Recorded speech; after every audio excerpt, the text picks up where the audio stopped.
बंगाल चुनावों को लेकर के आखिरकार एक बार फिर से केंद्रीय चुनाव आयोग की नींद भी टूटी है और साफ तौर पर कहा है कि अगर अभी भी नहीं माने तो कड़ी कार्रवाई के लिए तैयार रहें। केंद्रीय चुनाव आयोग ने शुक्रवार शाम को एक दिशा निर्देश जारी किया है, एक बार फिर से दिशा निर्देश जारी किया है। उसमें क्या क्या कहा गया है? उसमें कहा गया है कि शाम को 7 बजे से लेकर के सुबह 10 बजे तक किसी तरह का कोई चुनाव प्रचार नहीं होगा। इसके साथ ही राजनेताओं की जिम्मेदारी तय की गई है कि वो भी जनता के बीच जाएं तो उनको जागरूक करें और उनके सामने एक उदाहरण पेश करें। तीसरी महत्वपूर्ण चीज़, केंद्रीय चुनाव आयोग ने साफ तौर पर कहा है कि 72 घंटे की रोक होगी चुनाव प्रचार पर, यानी कि जब मतदान होना है, मतदान से पहले जो 48 घंटे की रोक होती थी, अब चुनाव प्रचार 72 घंटे पहले बंद होगा। कमोवेश ये आदेश 5वें चरण से पहले भी जारी हुआ था और आज एक बार फिर से उसी को दोहराया गया है 6ठे, 7वें और 8वें चरण के लिए।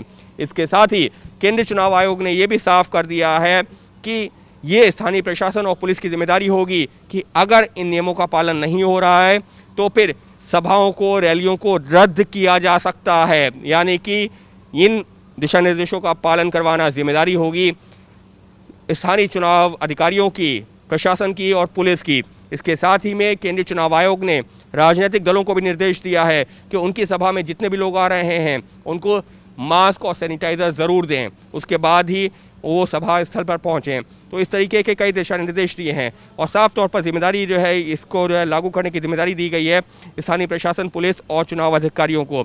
लेकिन केंद्रीय चुनाव आयोग के ये दिशा निर्देश कोई पहली बार नहीं आए।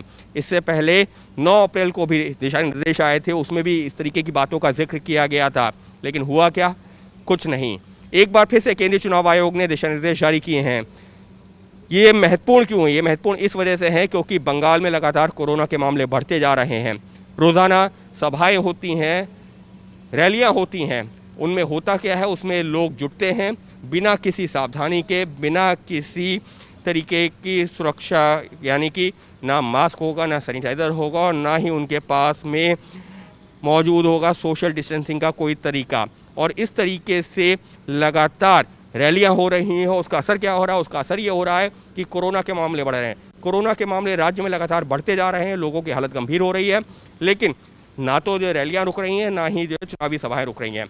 इसी सिलसिले में आज चुनाव आयोग ने एक बैठक भी की। चुनाव आयोग ने स्थानीय जो राजनीतिक दल हैं उनके सबके साथ बैठक की। बैठक में तृणमूल कांग्रेस की तरफ से यहाँ तक कहा गया कि अगर चुनाव आयोग चाहे तो 6ठे, 7वें और 8वें चरण का चुनाव एक साथ करवा सकती है, यानी कि तीनों चुनावों को क्लब कर सकती है। हालांकि उस पर कोई चर्चा नहीं हुई। क्यों? क्योंकि वो तो एजेंडा का हिस्सा ही नहीं था। एजेंडे में ये इस बात पर थी कि कैसे चुनाव आयोग के दिशा निर्देशों का पालन हो, और उसके बाद में केंद्रीय चुनाव आयोग ने कुछ और दिशा निर्देश जारी कर दिए हैं। लेकिन सवाल यही है कि ये दिशा निर्देश कोई पहली बार तो नहीं आए, इससे पहले भी जारी किए गए थे, लेकिन तब क्या हुआ? कुछ नहीं हुआ। तस्वीरें क्या हैं? तस्वीरें डरा रही हैं, परेशान कर रही हैं, क्योंकि रैलियों में, जनसभाओं में जो लोग पहुंच रहे हैं उनको तो मानो कोई फ़र्क नहीं पड़ता। वहीं जो राजनेता पहुंच रहे हैं वो भी किसी तरीके की एहतियात बरतते नहीं दिख रहे हैं, फिर वो किसी भी राजनीतिक दल के क्यों ना हो। तो अब केंद्रीय चुनाव आयोग ने एक बार फिर से दिशा निर्देश दे दिया है। 9 अप्रैल को जारी किया था, आज एक बार फिर से अब जारी कर दिया है, यही कहते हुए कि नहीं माने तो कार्रवाई करो। क्या वाकई में कार्रवाई होगी? क्योंकि ये जो राजनीतिक दल हैं, ये जो राजनेता, इनकी जिम्मेदारी तय होना भी ज़रूरी है। मामले लगातार बढ़ रहे हैं, अगर अभी नहीं सुधरे तो आने वाले दिनों में हालात भयावह हो सकते हैं। क्योंकि अगर हम बात करते हैं पश्चिम बंगाल की, तो पश्चिम बंगाल की जो एक तरीके से हेल्थ इंफ्रास्ट्रक्चर है, उसको लेकर के लगातार सवाल उठते रहे हैं। तो ऐसे में अगर केंद्रीय चुनाव आयोग ने ये जो दिशा निर्देश जारी किए हैं, एक बार फिर से जारी किए हैं, हालांकि पहले ही बहुत देर हो चुकी है, लेकिन अगर नहीं उस पर अमल किया गया तो आने वाले दिनों में हालात बहुत ख़राब हो सकते हैं। उम्मीद यही की जानी चाहिए कि लोग पालन करें, जिससे कि कम से कम हालात को ख़राब होने से, और ज़्यादा ख़राब होने से रोका जा सके।